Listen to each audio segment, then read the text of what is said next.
Everybody, good evening. We have a new legendary trailer for Fire Emblem Heroes, and it's Guinevere. Interesting. Very interesting. You can see what the prediction was over yonder on the right side of the screen. That's what I thought we might get for the banner itself. Let's see if I'm close. Guinevere, unexpected. Unexpected, but fresh. We'll take it. I'm not being attacked at the wallet or orb stash, so I'm feeling great. Hopefully she doesn't have any dope tomes, or maybe she's a sword? I actually don't know what she would be. Probably a tome, right? Hello, Guinevere. She looks very similar to her to her standard, but I'm here for it. Colorless tome. Oh my. Okay. This changes a little bit.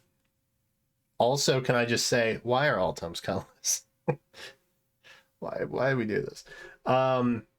Interesting. Interesting. Okay, so no Tana this time. But colorless stocks just went way up, bro. Red. Huh. Allier, maybe? We might be seeing Allier fill in for red alongside Yuri and Veronica. Blue, I don't think changes, and neither does green. Oh, that's interesting. So we may not actually have a rearmed or ascended hero this time. Cool. Wait, why is she fighting Thor? Why am I getting attacked? Let's go ahead and read this. Easy enough. Speed Res finish. We got Null Sea Disrupt 4, which is new. Burns New Way, which is her unique sea skill. Iceberg, probably because she is res stacked. And then Radiant Aureola. Aureola? Sounds like I'm trying to say Oreo, but I have peanut butter in my mouth. Anyway, Accelerate Special Trigger. We got effective against magic foes of all kinds. Yeah, we love that. Well, actually, we don't. I am a tome fan. I don't want to harm other tomes. I am strictly anti-tome harming. If foe initiates combat or if foe's HP is greater than 75% at the start of combat, we get an Omni buff of 5 to unit. We deal 20% of our res as true damage. We reduce damage from foes' attacks by 20% of units res. Wow. Okay. Excluding AoEs. Inflict special cooldown charge -1 per attack. And disables foes' effects that calculate damage while using the lower of foes' res or defense. Interesting. Okay. So res is very important to us. If you couldn't tell by Speed Res Finish and Iceberg being there. But that's on like a different plane, bro. We're dealing 20% of res as true damage and reducing damage from foe's first attack. Not even first attack, just attacks, all attacks, by 20% of our res. So like that's a big deal. That's a big deal. That is flat damage and reduction based on res alone, which I'm assuming she probably even has a super boon in. So that's great, honestly. Boy, this is kind of nutty. Speed Res Finish, we know what that does. Null Sea Disrupt 4. That inflicts attack speed -4 on foe, neutralize effects that prevent units counterattacks, and reduce damage by foes first attack by 30% during combat. Well, how about that? So I think that means we are getting a 56? No. 50, somewhere around 50-ish% damage reduction on the first attack between our attack, our weapon skill, and then our Null Sea Disrupt. So that's That's pretty nuts. We've also got Burns New Way. We've got Restore HP to allies within 3 spaces of unit after combat. So it's like Breath of Life type of situation, but way better. If units is within 3 spaces of an ally, grants Omnibuff of 5 to unit during combat, grants special cooldown charge +1 to unit per attack, and restores 7 HP to unit after combat. So between that and Speed Res Finish, we are getting 14 HP back. That's pretty good. We're getting a fair amount of flat damage overall. We're getting a lot of damage reduction.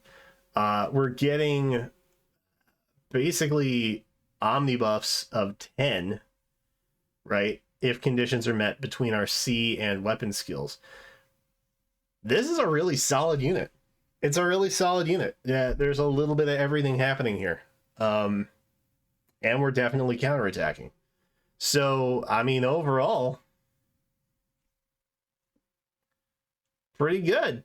Pretty solid. And she's anti-magic, which is not necessarily something you see a lot of. Normally, the weapon effectiveness steers more towards like cavalry effectiveness or armor effectiveness, beast effectiveness, stuff like that.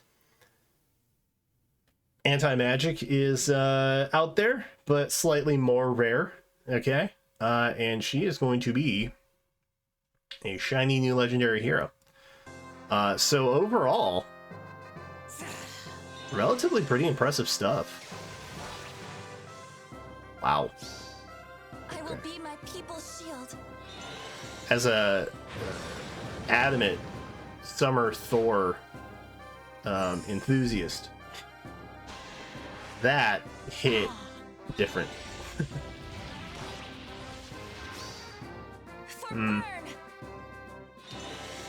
We do have a fair amount of tomes coming up in potential remix in the near future. So maybe this is a way to sort of counterbalance a bit. Water Season 2 on top of that. Interesting. Yeah, there's Allier. Okay. And then we have Chloe. Yeah, and Joffrey. Yeah. Okay. Alright. Well, there you go. I'll tell you, it's not what I predicted initially. But before we got into the trailer, at least my off-the-cuff analysis was correct, so that's fun. Man. Interesting. I don't think it changes my opinion of the colors, though. I genuinely don't. I think overall, in terms of goodness, green is still probably not really worth your pull time. Blue is, but it kind of depends on your account, right? You kind of have to seek that out.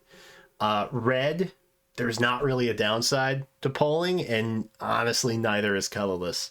Colorless is great, mainly because it's 3 very different things.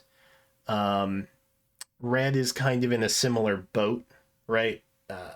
Obviously, they're all very offensively geared units, but they all kind of serve different roles functionally, especially with Yuri. What can't he do? So I would still say, if you're maybe going to Spark, and obviously if you just want to Spark, then the smartest thing, orbs-wise, is to pull every single stone no matter what. And then that'll get you to Spark the quickest. If you want to go bang for buck, I would say probably honestly just skip blue and green and just pull on red and colorless up to Spark. Or if you just have your one YOLO pull, if you're going for freebies, yikes. I would say I would say either color is good. Prioritize based on your account is my number one. If you just don't want to be disappointed in general, probably red.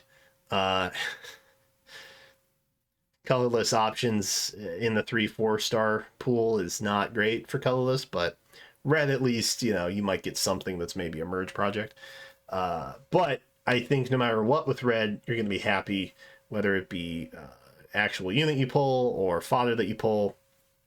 Colorless is a little bit weaker in terms of fodder, mainly because a lot of it is very specific or preferred skills in that colorless pool.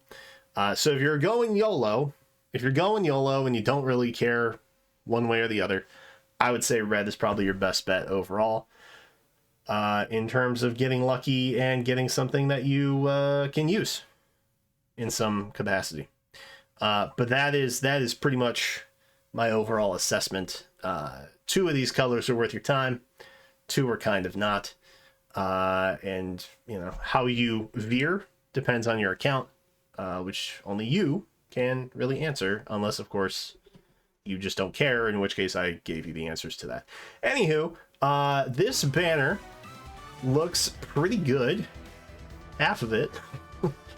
Half of the banner looks pretty good. We got Spark here for you Fey Pass enthusiasts. Yeah, like I said, Spark who you want. Unit of choice is something that's a little bit rare, so embrace it whenever you get the chance to utilize that. That is going to do it for this video. Thank you so much for watching. Appreciate you greatly. Let me know what you think about our newest legendary hero, the banner in general, anything, comments. Feel free to indulge. I am going to try to get a summer part 2 banner prediction out soon. So look forward to that. And if you're a Honkai Star Rail enthusiast, I literally just put out the most mind-blowing summoning experience that I think I've ever had in any gacha after quite literally 2 months of nothing in that particular game. Star Rail is maybe my least lucky gacha that I have ever played in my life until today. So you can check that out if you're interested. Anywho, that's it for now. Thanks again so much for watching, and I will see you in the next one.